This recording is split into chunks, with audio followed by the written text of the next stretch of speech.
হে নবী, তুমি বলো, আমার কাছে এ মর্মে ওহী নাজিল করা হয়েছে, জিনদের একটি দল কোরআন শুনেছে। অতঃপর তারা নিজেদের লোকদের কাছে গিয়ে বলেছে, আমরা এক বিস্ময়কর কোরআন শুনে এসেছি, যা তার শ্রোতাকে সঠিক ও নির্ভুল পথ প্রদর্শন করে।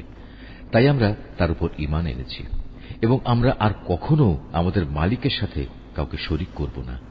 আর আমরা বিশ্বাস করি আমাদের মালিকের মান মর্যাদা সকল কিছুর ঊর্ধ্বে।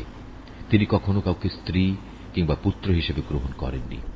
আমরা আরো জানি আমাদের কতিপয় নির্বোধ আল্লাহ তাআলার উপর অসত্য ও বাড়াবাড়িমূলক কথাবার্তা আরোপ করে।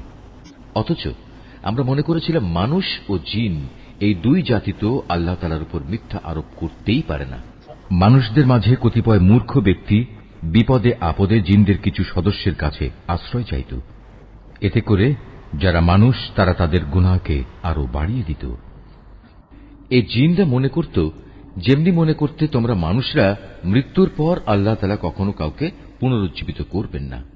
জিনরা আরো বলল, আমরা আকাশমণ্ডল ভালোভাবে পর্যবেক্ষণ করেছি, আমরা একে কঠোর প্রহরী ও উল্কাপিণ্ড দ্বারা ভরা পেয়েছি।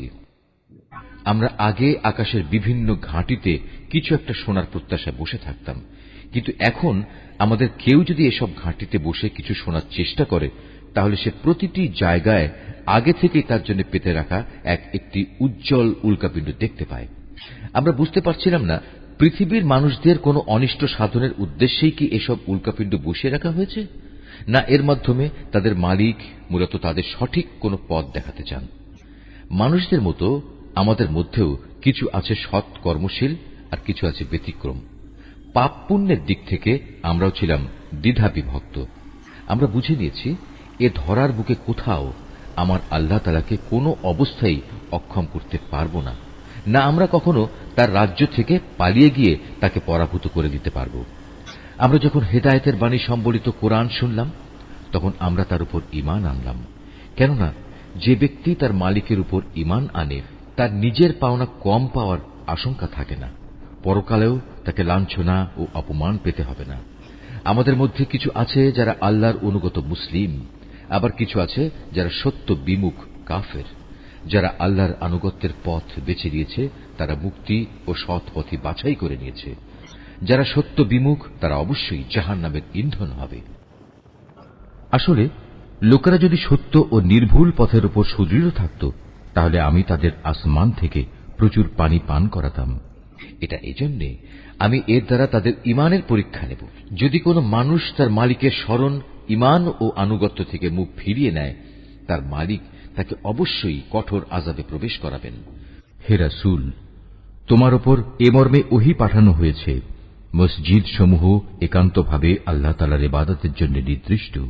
অতএব তোমরা আল্লাহর পাশাপাশি অন্য কাউকে ডেকো না। যখন আল্লাহর এক বান্দা তাকে ডাকার জন্য দাঁড়ালো, তখন মানুষ কিংবা জিনের অনেক সদস্যই তার আশেপাশে ভিড় জমাতে লাগল। এদের তুমি বলো, আমি শুধু আমার মনিবকেই ডাকি, আর আমি তো কখনো তার সাথে কাউকে শরীক করি না। তুমি বলো, আমি তোমাদের কোনো ক্ষতি সাধনে যেমন ক্ষমতা রাখি না, তেমনি আমি তোমাদের কোনো ভালো করার ক্ষমতাও রাখি না। তুমি তাদের বলো, কোন সংকট দেখা দিলে আমাকেই বা আল্লাহর পাকড়াও থেকে কে রক্ষা করবে? তিনি ছাড়া আর কোন আশ্রয়স্থল তো আমি খুঁজে পাব না। আমার কাজ এছাড়া আর কি যে আমি আল্লাহর কাছ থেকে তার বাণী ও হেদায়েত পৌঁছে দেব। পৌঁছে দেওয়ার পর তোমাদের মধ্যে যদি কেউ আল্লাহ তাআলা এবং তার রাসূলকে অমান্য করে, তার জন্য রয়েছে জাহান্নামের কঠিন আগুন, যেখানে তারা চিরকাল অবস্থান করবে। এভাবে সত্যি সত্যি যখন সে দিনটি চোখের সামনে দেখতে পাবে, যার প্রতিশ্রুতি তাদের বারবার দেয়া হচ্ছে, তখন তারা অবশ্যই জানতে পারবে কার সাহায্যকারী কত দুর্বল এবং কার বাহিনী সংখ্যায় কত নগণ্য। তুমি এদের বলো, আমি নিজেই জানি না তোমাদের কিয়ামত দিবসের যে প্রতিশ্রুতি দেয়া হচ্ছে তা কি আসলে সন্নিকটে, না আমার প্রতিপালক তার আগমনের জন্য কোন দীর্ঘ মেয়াদ ঠিক করে রেখেছেন। তিনি সমগ্র অদৃশ্য জগতের জ্ঞানের একক জ্ঞানী। তার সে অদৃশ্য জগতের কোনো কিছুই তিনি কারো কাছে প্রকাশ করেন না, অবশ্য তার রাসূল ছাড়া, যাকে তিনি এই কাজের জন্য বাছাই করে নিয়েছেন। কিন্তু তার আগে পিছেও তিনি অতন্দ্র প্রহরী নিযুক্ত করে রেখেছেন। এ প্রহরা দিয়ে আল্লাহ তাআলা এ কথাটা জেনে নিতে চান, তার নবী রাসূলরা মানুষের কাছে তাদের মালিকের পক্ষ থেকে হেদায়েতের বাণী ঠিক ঠিক পৌঁছে দিয়েছে কিনা। অথচ আল্লাহ তাআলা এমনিই তাদের সবকিছু পরিবেষ্টন করে রয়েছেন এবং এ সৃষ্টি জগতের সবকিছুর গুনতি তিনি